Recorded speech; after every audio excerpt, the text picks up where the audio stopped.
Et bienvenue dans Transformation Minute. Aujourd'hui, nous parlons de l'art de préférer l'organisation. L'art de préférer l'organisation. Si vous disposez de peu de ressources, vous êtes obligé de vous organiser. Si vous disposez de peu de temps, vous êtes obligé de vous organiser. Si vous avez très peu d'argent, vous êtes obligé de vous organiser.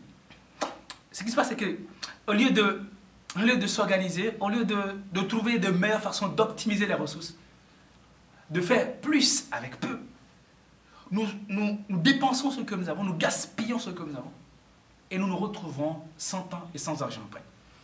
Et nous pensons que c'est parce que nous manquons de financement que nous n'arrivons pas à faire ce que nous voulons faire. Or, c'est parce que nous manquons d'organisation, nous manquons d'anticipation. Nous n'utilisons pas de la même façon possible le temps dont nous disposons. Nous n'utilisons pas de la même façon possible les relations qui sont à notre disposition.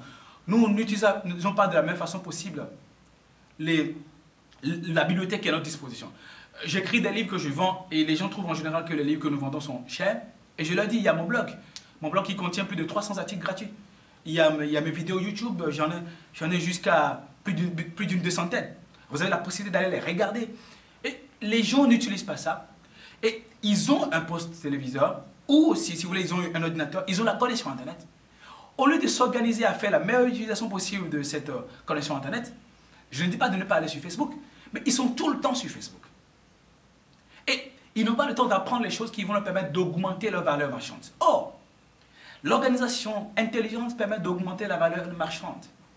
L'utilisation intelligente de son temps et des ressources dont on dispose permet d'améliorer sa valeur marchande, permet d'augmenter la valeur aux yeux du client, aux yeux des clients, aux yeux du marché, aux yeux de l'employé, etc.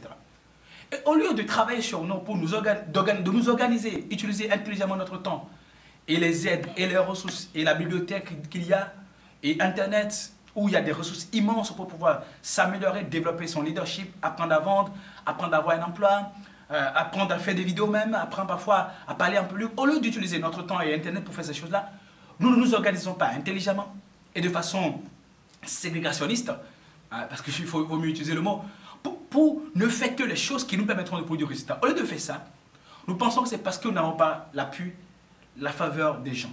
Or, les aides disponibles déjà, l'aide disponible, la bonne humeur disponible, le beau soleil disponible, nous n'utilisons pas tout ceci.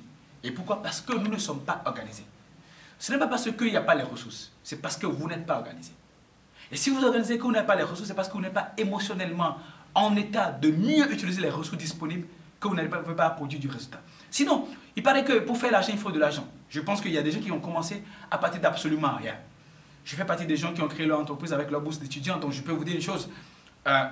On peut créer son entreprise parce qu'on est en état émotionnel optimal.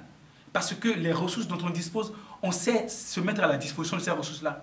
On sait se lever à la hauteur de ces ressources-là. On sait optimiser l'utilisation de ces ressources-là pour transformer les résultats qu'on obtient en des chefs-d'œuvre. L'artiste utilise le sable. Le potier utilise l'argile. Il ne se pose pas de questions. Qu'est-ce que les gens font? La plupart des gens qui réussissent des choses extraordinaires utilisent les ressources disponibles. Développer la capacité à vous organiser de façon à utiliser efficacement et de façon optimale les ressources disponibles. Ce n'est pas parce qu'il n'y a pas de ressources, c'est parce que vous n'êtes pas suffisamment organisé mentalement, psychologiquement, stratégiquement, tactiquement pour pouvoir utiliser les ressources disponibles que vous avez des problèmes. On a des problèmes d'organisation et on pense qu'on a des problèmes de moyens. C'est notre incapacité à mieux utiliser ce dont nous disposons qui est le challenge. Et c'est ce à quoi il faut travailler. Travailler à s'organiser pour pouvoir utiliser efficacement ce dont on dispose. Ne vous trompez pas en pensant que c'est parce qu'il n'y a pas de ressources. Commencez pas à comprendre que c'est parce que vous n'êtes pas en état émotionnel optimal pour pouvoir utiliser ces ressources-là. Ce n'est pas parce qu'on n'a pas les ressources, mais parce qu'on n'est pas en état émotionnel et en capacité d'organisation optimale pour y arriver.